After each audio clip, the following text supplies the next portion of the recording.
Here is another example on one-dimensional array. In this line, we declare an array of integers. At this point, array has null inside it.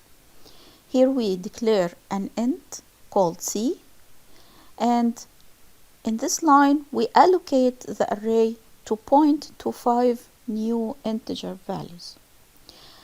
For loop to go through each element in the array one by one. So C is going to point to the position. We stop before we go to the length. So if the length is 5, so the last element accessed should be 4. And after each loop, we will increment C by 1.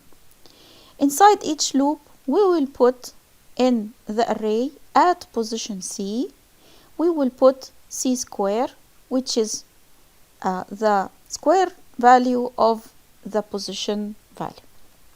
After we finish the for loop, we will print what's inside the array. At the beginning, we print the header, so we put index and then a tab and then the value. We loop again, starting at position 0, ending before the length, and incrementing the loop variant by 1 each time. And then we print the position number and the content of this array element. So let's run this program and see what will happen. So here the index goes from 0 to 4 and the value is 0, 1, 4, 9 and 16, which is the square of the index value. We always start at 0 and we stop at length minus 1.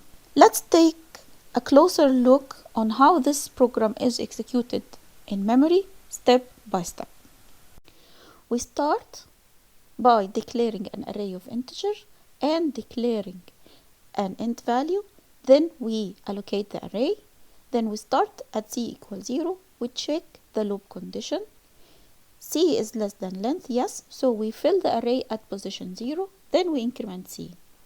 We check the loop condition, still less than length, so we fill the array at index 1 with 1 and we increment. We check if 2 is less than 5, yes, so we fill the array at 2 with 4.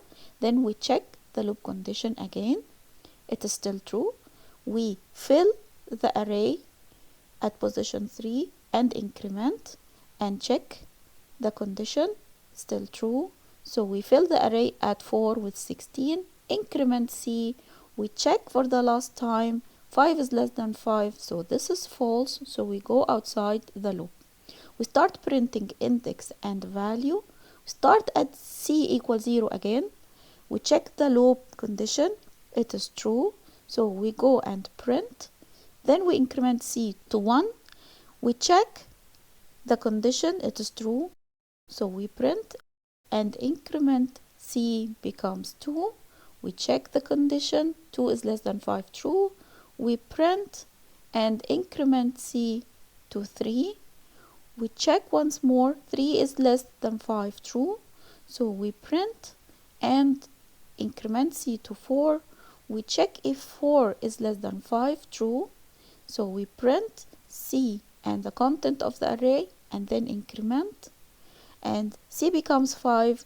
The last time we check 5 is less than 5, it's false. And we stop execution. That's all for today's video. Thank you for listening.